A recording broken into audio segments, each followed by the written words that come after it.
Tapi ujung-ujungnya kalau kita tarik lagi time frame-nya 5-10 tahun atau bahkan 20 tahun, performanya jelek. Jadi portonya itu kebanyakan rungkat gitu kan.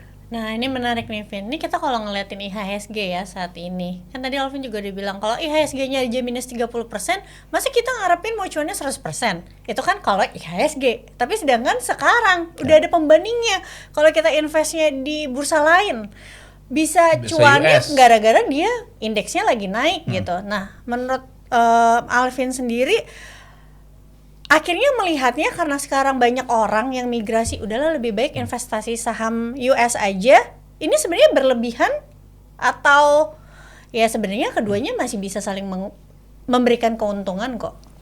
Iya, kalau gua memang dari awal itu udah ada dua-duanya ya, udah ada saham Indo, udah ada saham US dan menurut gua kenapa orang harus invest dua-duanya ya, kalau let's say duitnya udah cukup, itu ya karena terkadang itu ada periode di mana ya kayak seperti ini, sekarang kan market Indonesia jeblok kan. Yeah. Let's say kita fully invested di market Indo, ya kita mungkin agak apa ya, kita ya Panas porto kita dingin lah jelek, ya, iya kita gelisah gitu kan.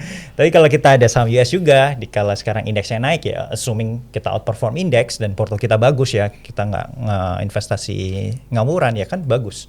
Ini kan bantu menopang keseluruhan kita dan itu yang terjadi sekarang. Jadi kayak ya saham Indo kita lagi slow ya, jadi return mungkin porto gua sendiri tuh meskipun returnnya jauh jauh outperform IISG kan, porto gua tetap minus ya tahun ini ya, karena ya susah nggak minus kan, jadi minus mungkin 10%-an, IISG kan minus 30% 30% lebih. year to date ya. Iya, year to date.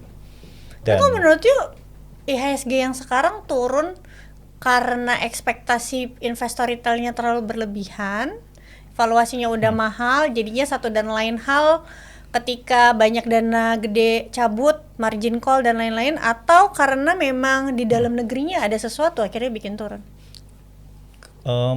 Krisis kepercayaan sih jadi jawabannya itu. Kalau kita lihat fundamental, company earnings kita bagus kok gitu kan. Kalau kita lihat nggak usah jauh-jauh, kita lihat perusahaan terbesar di Indonesia itu Bank BCA, itu kan labanya masih naik loh.